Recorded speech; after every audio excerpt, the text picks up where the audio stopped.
James was a new engine who lived at a station at the other end of the line. He had 2 small wheels in front and 6 driving wheels behind.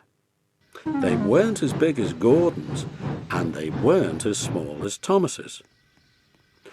"You're a special mixed traffic engine," the Fat Controller told him. "You'll be able to pull coaches or trucks quite easily." But trucks are not easy things to manage, and on his first day they had pushed him down a hill into a field. He had been ill after the accident, but now he had new brakes and a shining coat of red paint. "The red paint will cheer you up after your accident," said the Fat Controller kindly. "You are to pull coaches today, and Edward shall help you." They went together to find the coaches. "Be careful with the coaches, James," said Edward. "They don't like being bumped. Trucks are silly and noisy. They need to be bumped and taught to behave. But coaches get cross and will pay you out."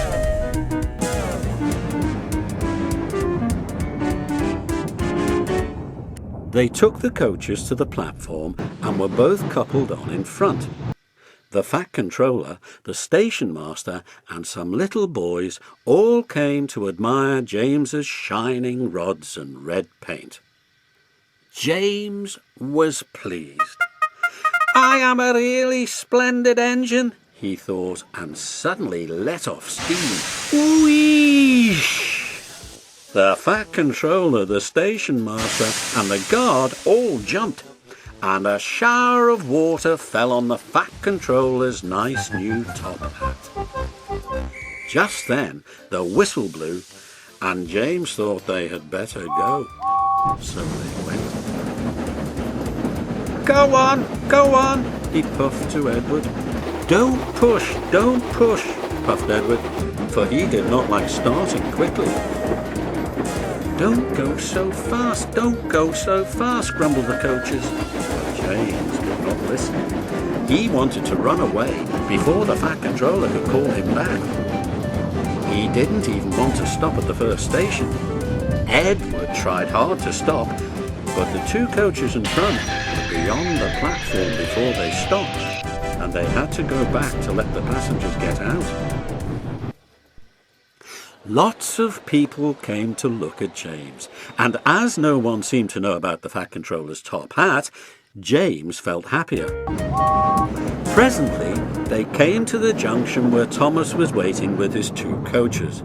"Hello, James," said Thomas kindly. "Feeling better? That's right." "Ah, that's my guard's whistle. I must go.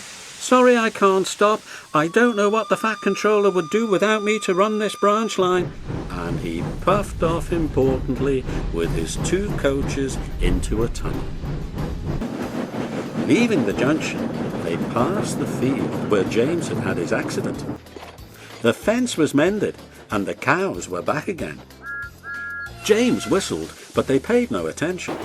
They clattered through Edward's station yard and started to climb the hill beyond. "It's ever so steep, puffed James. I've done it before, puffed Edward. "It's steep, but we'll do it. The 2 engines puffed together as they pulled the train up a long hill. They both rested at the next station. Edward told James how Gordon had stuck on the hill, and he had had to push him up. James laughed so much that he got hiccoughs and surprised an old lady in a black bonnet. She dropped all her parcels, and 3 porters, the station master and the guard, had to run after her picking them up. James was quiet in the shed that night. He had enjoyed his day, but he was a little afraid of what the Fat Controller would say about the top hat. Thank you for watching. Please subscribe for more Thomas and Friends videos.